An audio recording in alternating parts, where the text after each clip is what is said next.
The sound of the muffled drum sweeps in melancholy waves over the hushed throng, a hush broken only by a stifled sob, a murmured prayer.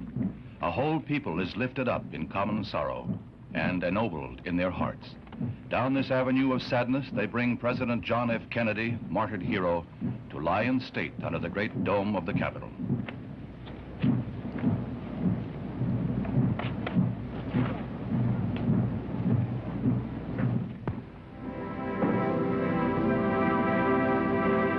Mrs. Kennedy begins the long hours of her public grief with the courageous dignity that has marked each moment of her ordeal. Caroline and John seem to mirror their mother's poise.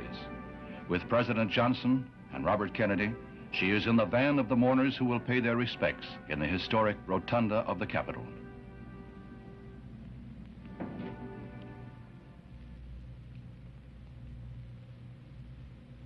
President Johnson represents a sorrowing people as he places a wreath marked "From President Johnson and the Nation."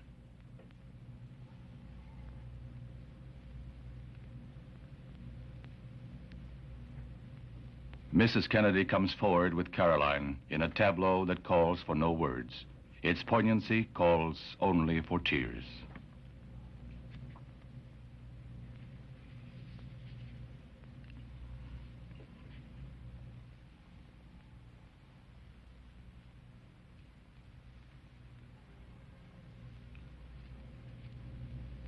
Bearing the burden of their own sorrow, 250,000 people braved near freezing weather to pass by the dead president in tribute.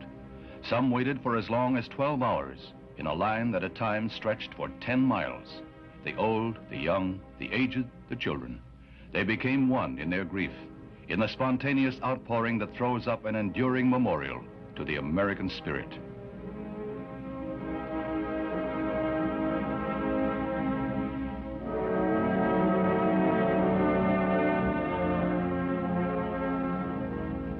And so they kept their vigil through the long and lonely night, each man a tiny island of sadness, buffeted by the seas of unhappy fate.